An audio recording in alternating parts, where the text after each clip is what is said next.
tell me about you, your background, and what you're up to. Sure. So I have been working in the software space for a number of years. I'm not telling you how long, Selena. No problem. And I started off in technology, then moved to business, and I had this interesting blend of technology and business. And so it's gone from working in software all the way through to I found myself starting an innovation lab and had free reign, which is fantastic, to do exactly what I wanted. And I learned a lot from Intuit. Such a great experience in my career. Took everything I learned from Intuit Labs and Intuit Innovation Catalyst, and then said, what do I want to do? So I took the best and then was able to adapt. I took all of that and then started working with entrepreneurs and founders and found myself in this place where I was teaching, I was coaching, I was working on new product development, and I'm at this point in my career where all of that is coming together. Right now, I'm focused on three things. The first is teaching entrepreneurs, founders, how to do product. So many founders are passionate people. They know their product, they know what they want to do, but they don't know how to do it. They're not product people. They're scientific, they're technical, they have subject matter expertise. They may be a great marketer, but no one's told them this is fundamentally how you think about developing great products that customers will love. And that's where we come in, is we try and get them at a very early stage and say, focus on your customer. So that's one. The second is working for big companies. We put training and workshops together to train product management. And the third is we're actually eating our own dog food. We're launching a new product and we're going to have an online series for both entrepreneurs and seasoned product managers about the fundamentals of how to build products that customers will love and buy. Brilliant. Awesome. So let's talk about innovation in San Diego, the ecosystem. So you have been and still are very involved in Evo Nexus, is that right? That is right. Tell me a little bit about your work there and what you're seeing coming out of Evo Nexus. Evo Nexus, I think, is a terrific place.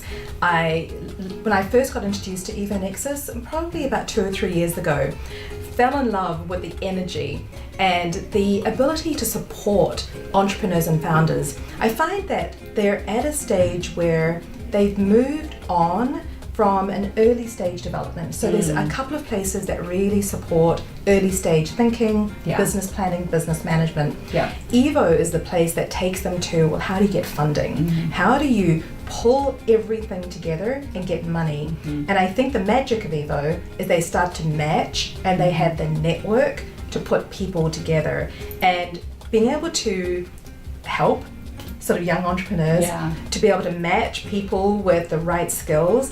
And I'm on advisory boards that you feel like they listen to you, you're giving your expertise, and you're really targeting what they need. And so expertise, need is brought together in Evo.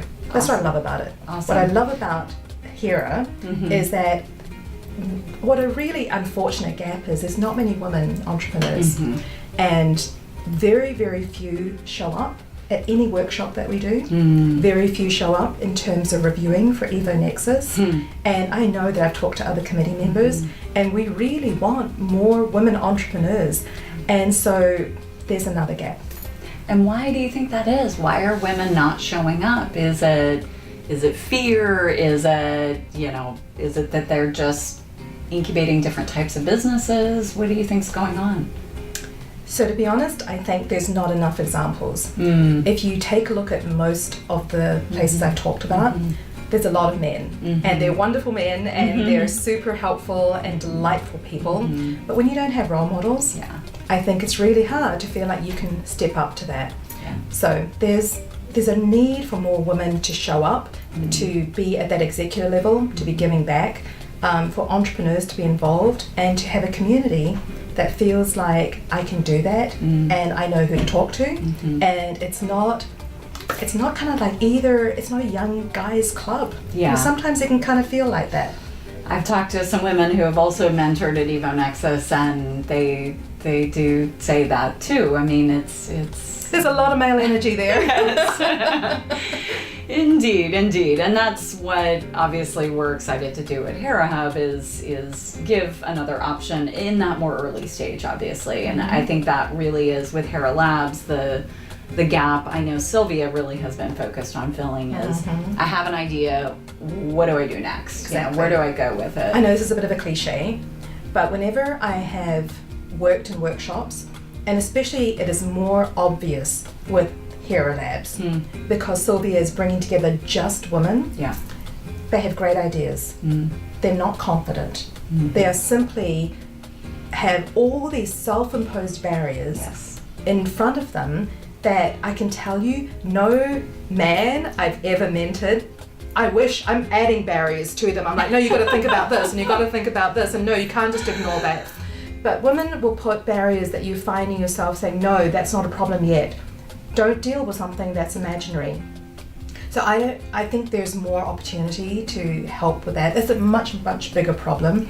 But I think that type of confidence is really important. It's tragic. Yeah. Especially when you see two ideas side by side, both of them interesting ideas. There is nothing that separates them in terms of moving forward. And if you gave those ideas to a man and a woman, they just go in very different directions. And I think, so one of the things that I'm working on is I have a middle schooler, and I'm working with the ASB leadership class, and we're putting together an entrepreneur class for middle school. And it's all about design thinking. And you asked about innovation. My passion is, well, how do you ideate? How do you think broadly? How do you choose? So it's the whole divergence and convergence idea. But then how do you learn from customers? It's such an important piece. And I feel like if women connected to their customers earlier and not feel like they've got to have this perfect product that is absolutely ideal and has no issues before they feel confident enough to sell it, that will change. If you can learn early, learn in prototypes, learn rough, connect to your customer, women connect with customers so much more. Naturally. Yes. That empathy. And again, I feel like I'm sort of like stereotypes right now, but it's, stereotypes are there for a reason. So if we can get women to connect with customers earlier in a rougher prototype fashion, they'll see that the need is being met, and then I think it removes the I'm selling something that's not perfect. I think it moves to there is a need that I can actually serve, and then that switch in mindset allows you to move quickly. So I want to get to girls earlier because middle school, they're confident. Something happens in high school. Then you get to university and you're done, right? So anyway, it's one thing to try, but I do think that if I love the university community connection, and if we can do more there, let's get to younger and younger women and support them. Yes, 100%. I think the one thing I do notice in regards to co-ed environments is sometimes when I've seen it in a technology setting, more in the incubator setting, if you will, where if you have 10 men and 2 women, and now those 2 women are not as confident as they could be, they don't speak up, they don't ask questions, and the reason I get a lot of pushback on Hera Hub of you're segregating, you're setting us back. But when you give, I've seen it 1,000 times video over the last 5 years, when you give women, and you've been in Hera Labs and the Accelerator program, and you've contributed to that community, I'm sure you see it too. Once you kind of strip away all the, I should know this, I should have studied this. Get rid of the shoulds. Exactly. And you just bring women together in that environment where it's safe and supportive, and we really lay out, you're here to ask all the questions and be open and vulnerable. It can be magic in regards to building confidence and allowing women to propel faster. I absolutely agree. I think you see it in the executive rooms. I've had executive positions at various companies, and it's the same issue. Women don't speak up. Women don't go to the table. It's all the stuff we read about. It's just a shame that when it's your idea and it's your product, that you don't have the confidence to move forward. What are you seeing as far as talent in San Diego, access to talent? both from the startup perspective, because it's critically important for startups to have that pipeline of talent, but it's also important for some of our larger companies like Qualcomm and Intuit to have talent and access to that. You know, it's interesting because as I've talked to other incubators around the country, particularly in some bigger cities like Boston and San Francisco, there is much more of a university to industry connection. And it's interesting that we have got so many great universities in this county, but there isn't as much of that connection. And I don't know why that is.